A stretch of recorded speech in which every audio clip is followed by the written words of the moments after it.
Maybe a quick intro about myself. I've been in a leader position now for about 25 plus years. When I first started in a supervisory capacity, meaning that I had people that reported to me directly, I think like most people, I was making it up as I went along. How did other managers and supervisors treat me? Perception about what management and supervising and leadership is was based on my experience, and I think that's human nature. I had an interesting mentor. He was my immediate boss at the time. He was my manager, and very quickly became my leader. And here's what made him different and what started me down the path of leadership. So he looked at me and he asked, "What kind of leader are you?" And I was, "What do you mean, what kind of leader am I? Am I even a leader?" I don't know. I don't even remember what my answer was, but it was not clear. And it was just ramblings of things I do. I make sure people are, arrive on time, they get their work done, things are prioritized, the very typical responses. And he looked at me and he said, "That's management. That's not leadership." I'm like, "Oh." And he's like, "Well, what kind of manager are you?" And I said, "Well, I just told you." And he goes, "No, that's not a management style. Those are management check boxes." And he threw me a book. And I have been praising this book since the dawn of time. There are a million leadership and management books out there. And fundamentally, they all have great content. The problem is they're not to the point, or there's so many pieces to it. And you're not like learning anything. You're not going to learn everything and then just go out and execute it. You need to take small pieces, master them, make them second nature, and then move on and add the next tool to your toolbox and the next tool to your toolbox. So today, I constantly, so I took this book he threw at me, which was by Ken Blanchard, called The 1 Minute Manager. And I'm talking about the simplest book on the planet. It is 100 pages. It is this thick. It's written as a parable. It's a story about Billy who wants to be the best manager ever, whatever his name was.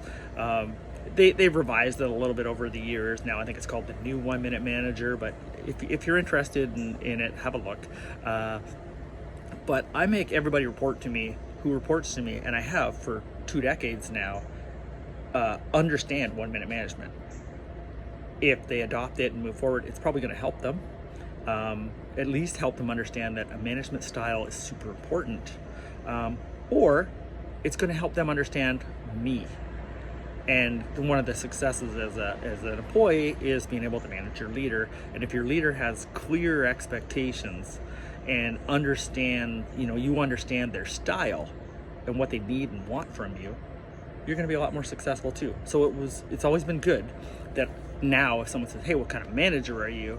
It's very clear. I say, "I am a 1 minute manager, and these are the 3 things. This is what it means to me." What a world of difference. When's the last time you had your leader or manager articulate to you like that so that you could better understand? Not just say the words, that's the other part of it, but live by it. I live by it in my personal life, I live by it in my professional life, and I have now for 2 decades. And it's a hard thing to gauge success as a manager or a leader. And I think my success is the feedback I get from the people who reported to me in the past, who still look to me for coaching, mentoring, who are eager for an opportunity to get back on my team, and the impossible achievements we're able to complete over these years. So I've created a lot of 1 minute managers. And I believe there's a very distinct difference between management and leadership. Management is getting the job done. You have people, you have responsibilities.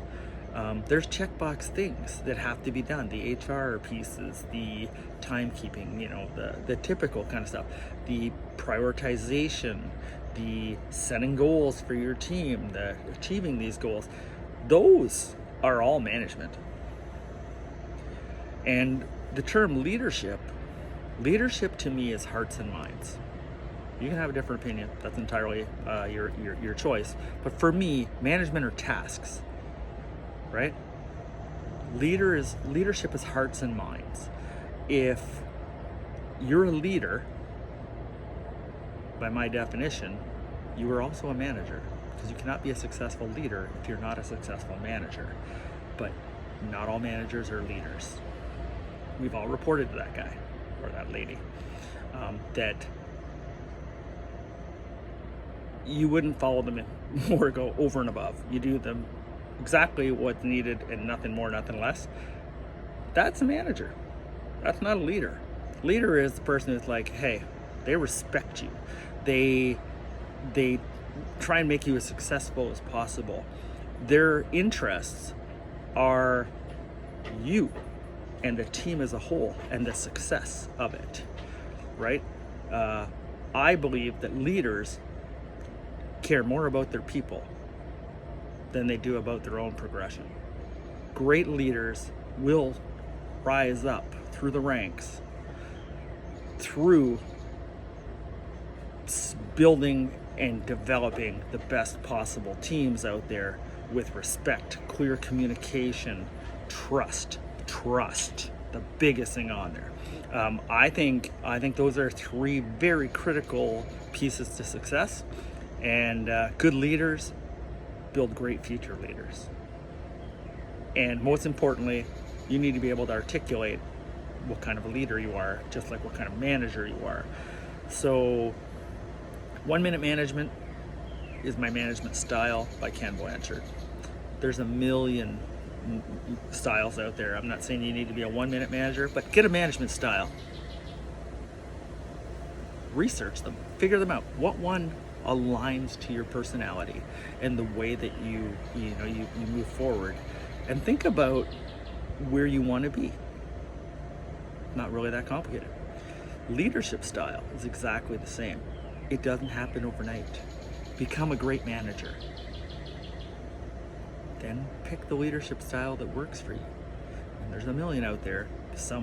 They all have trade-offs, pros and cons. There's the Democratic one where I want to make sure most people are happy, so I try and appease the lion's share of the people, and then make a decision. And then there's the totalitarian or dictatorships. I mean, shit got built.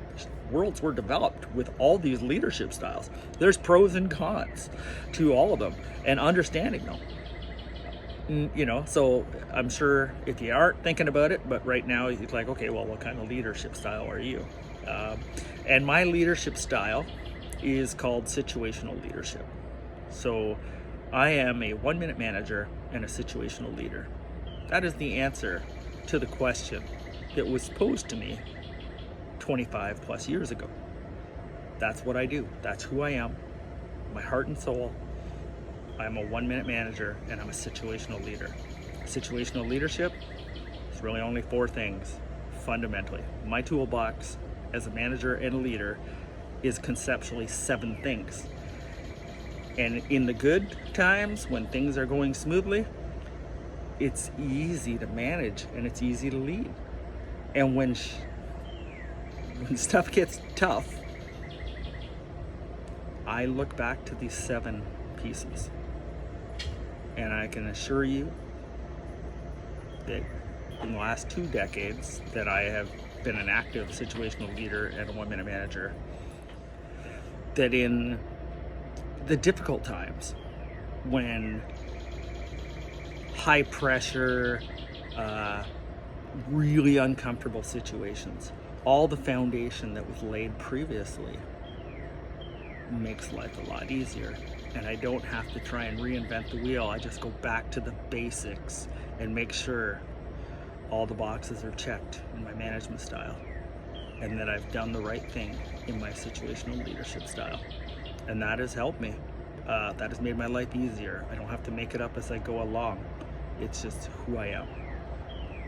I challenge you to think about that.